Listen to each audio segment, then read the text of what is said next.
Hello there all my lovely jewelry makers, I'm Christina of CSLdesigns, and in today's tutorial I'm going to show you how to make this Galaxy Cabochon design. So we're going to learn how to capture a cabochon using this very intricate looking technique, but it's actually quite simple to do. Now if you specifically like any of the pieces in this video, I have them for sale in my shop, link will be in the description box down below. But if you'd like to learn how you can make one for yourself, then keep watching. So these are the tools and materials that we'll need. Now the wire I'm using is a regular round silver coated copper wire, and the first gauge here is a 1mm, and this is going to be our base wire. And next I have a 0.4mm, which is going to be our weaving wire. Now these are just the two gauges I'm using for this piece. Of course you can change them depending what you need for your piece. And then of course we need the cabochon that we're going to capture as well. So here I have a 45 by 37mm oval cabochon, and the specific one is a pink dyed agate gemstone cabochon. Of course different shapes and sizes will work for this technique, especially round shaped cabochons. And then we'll need the beads we're going to capture the cabochon with. And for this I'm using some 6mm rounds. The specific ones are pink dyed quartz gemstone beads, so they match nicely with the cabochon, but it would also be great to choose a contrasting colour. And then of course we'll need the findings, so I've got a chain to hang the piece on, and then a lobster claw clasp and extended chain, and a few jump rings to put it all together. Of course you can use whatever kind of clasp you prefer. And then of course we'll need a few pliers as well, so I've got my flush cutter so we can cut our wire, and then flat nose and chain nose pliers to help manipulate the wire and for the jump rings. Now like usual you can check out the description box below the video for the material list and useful links. Otherwise let's get it all ready and let's get started. Now then, to get started we need to cut some of our wire. So I have about 25 centimeters of my 1mm here, and of course that will depend on the materials that you're using. Just make sure you have enough to go around the circumference of the stone and then enough for the bail as well. As for the 0.4mm, I'm leaving that attached to the reel because it can be a bit hard to know exactly how much we're going to need, and that way we also have minimum wastage. So first we need to grab the length of our base wire that we cut off, and then I'm going to take my beads here and just bring them in so they're handy. And then we literally just need to add our beads onto this length. Now of course just make sure they don't come off the other end. And if you're not sure how many beads you need to add, rather add too many than too little, because you can always remove a few. Or of course you can test it out prior. So have your beads on a length of cord and then bring it around the cabochon to see how many beads you're going to need. And then when I've added all the beads, you just want to make sure that they're sitting roughly in the middle, so we have somewhat even lengths on both ends. Now it's time to bring in the cabochon, and we're going to shape these beads with this length of wire around it. So however you do it is up to you. Obviously make sure the beads are sitting close together, and then you just want to start shaping it around the cabochon, following the shape all the way till the wires come back up to the top and meet up, and we end up with something a bit like that. You can see that's a perfect amount of beads here. And then what we just want to do is kind of fasten this in place.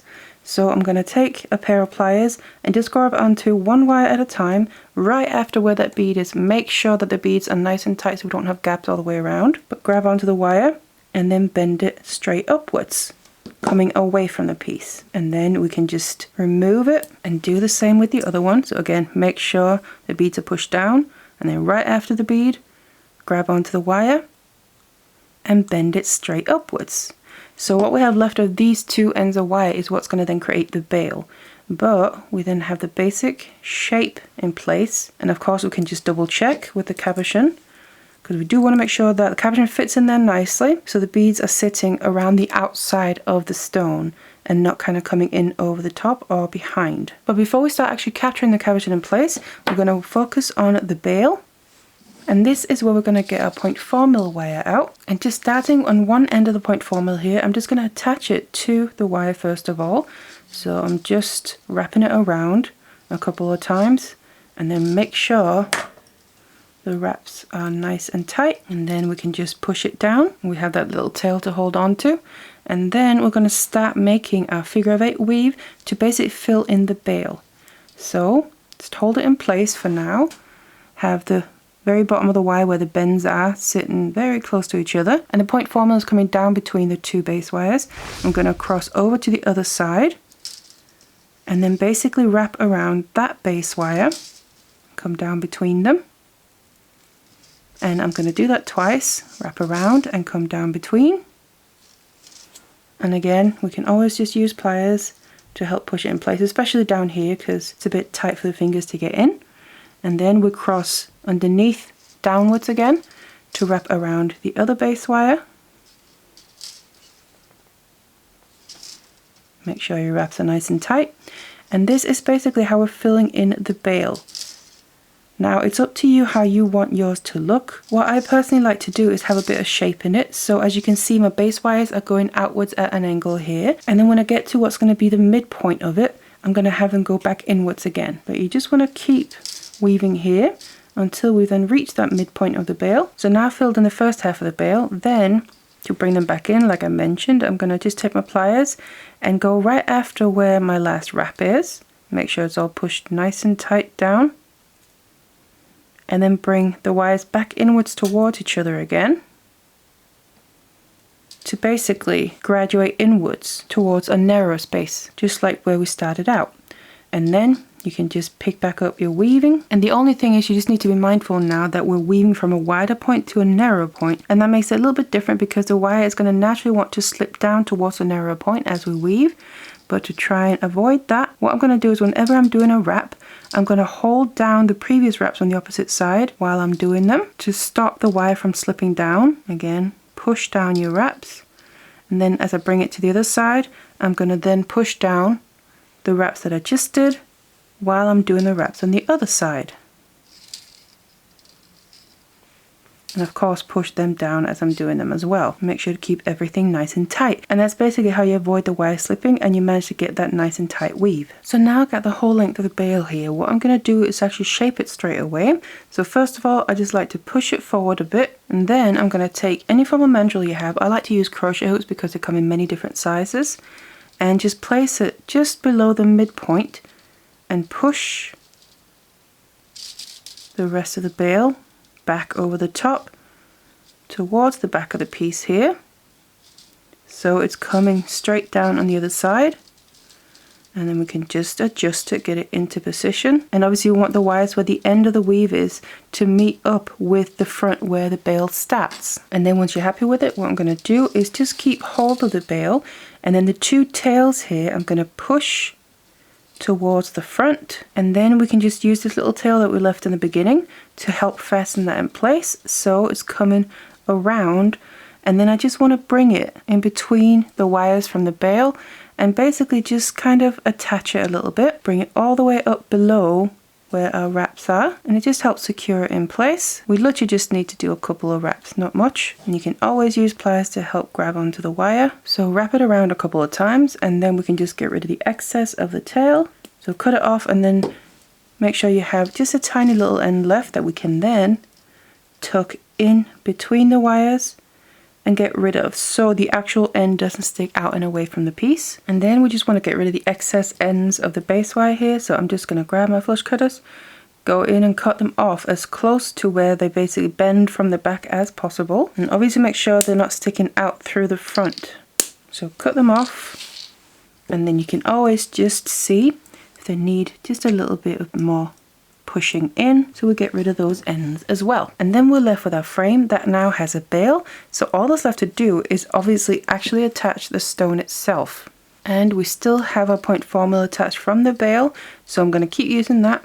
And we just want to make sure that the shape is still correct, because it might have changed a little bit as we worked with the bail. So if it has, just make sure to get the shape back in place. And then I'm going to keep my cabochon handy, but I'm going to start without it because I then take my length of point 4 mil. It's coming around the side of the bail here.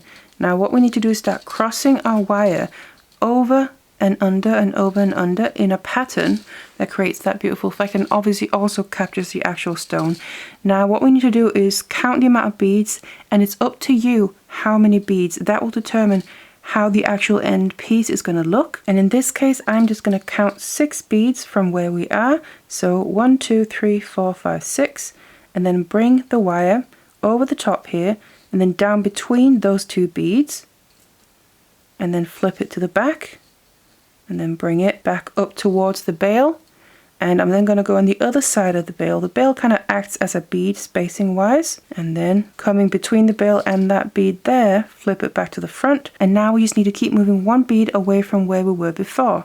So I'm going to make sure I smooth my wire out as I go as well, so we don't have any kinks in the design itself.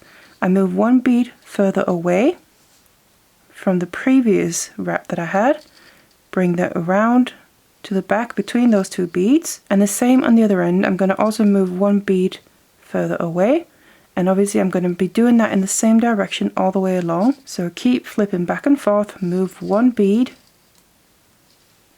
further down, flip to the other side, and then move one bead further down, go between those beads and flip to the other side. And you can start to see we're getting the wires crossing over and under each other. And just keep going. Now the important thing is to not pull this too tight.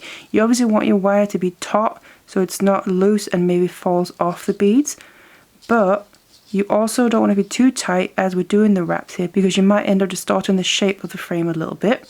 So just be mindful of that as well. But anyway, keep going in the same pattern here, moving our way around. Now obviously at one point we are going to stop and actually add the cabochon, because we won't be able to do that at the end. We need to add it while we're doing these wraps, just kind of at the point of no return, you could say. Keep wrapping. I've now reached a point where I'm wrapping over the top of wire that's already there, but just keep going on top of that, between those two beads and down to the bottom, and I'm pretty much getting to the point where this is the widest point. So I think I want to start adding the cabochon. Obviously decide what's the front and the back and exactly how you want the cabochon to sit, but then just slide it in between the wraps there, so we have them sitting on front and back of the cabochon.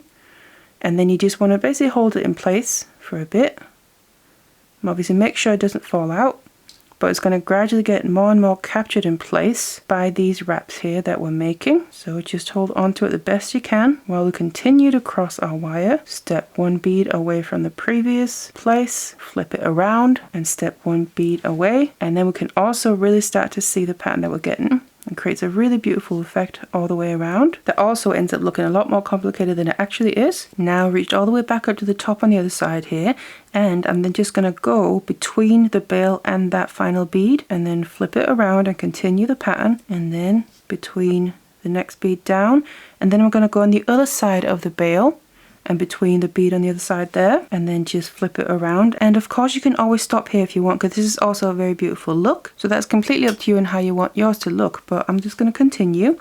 So again, flip it around, go to the next bead down, and then just step another bead down on the other side as well, because what we need to do is come down to where we end up with a complete pattern all the way around, if that's obviously what you prefer. So keep going in the same way, and I can now see that I'm reaching the final bead that's missing a wrap, because you can see here we have a wrap on either side but none in between those two beads here. So that one is missing the wrap that I'm going to do now, and then bring it to the back, bring it back up to the top, and I'm going to go on the other side of the bail and between that final bead, and that is basically going to complete the pattern. If we just look on the front, you can see it looks symmetrical all the way around, and then all that's left to do really is finish off this wire and of course secure it in place. So I'm going to cut it off the reel so we have a short little end to work with, and then we literally just need to find somewhere we can feed it through and attach it to the base wire. So just feed it through the front there towards the back. Just make sure that the wraps around the cabochon and around the frame stay in place, and then we just need to find somewhere that we can wrap it around a base wire a couple of times before we can then securely cut it off. So I have just a little bit of gap here where the bail is. Pull that all the way through nice and tight, and I can just get it through again, pull it tight and bring it around, and then I'm just going to cut off the excess, leave a short little tail that I can then push in, kind of continue the wrap, but obviously the end is then going to get tucked away inside of the bail. So there we then have our finished cabochon captured in place with all these beads and this beautiful pattern of wire all the way around. So it really creates a lovely effect. All you got to do now is add your chain and your necklace is ready to wear. So that is how you can capture a cabochon with this really intricate looking technique, even though it's actually pretty simple to make. And don't forget, these pieces here will be available for sale in my shop if you're interested. And also, if you like cabochon wrapping, I have loads of tutorials on my channel for different designs and ways you can wrap cabochons. So feel free to like, share and subscribe. And there is also a super thanks button below the video if you'd like to help out that way. Otherwise, I really hope you enjoyed this one. Thank you so much for watching it, and I'll see you in the next one.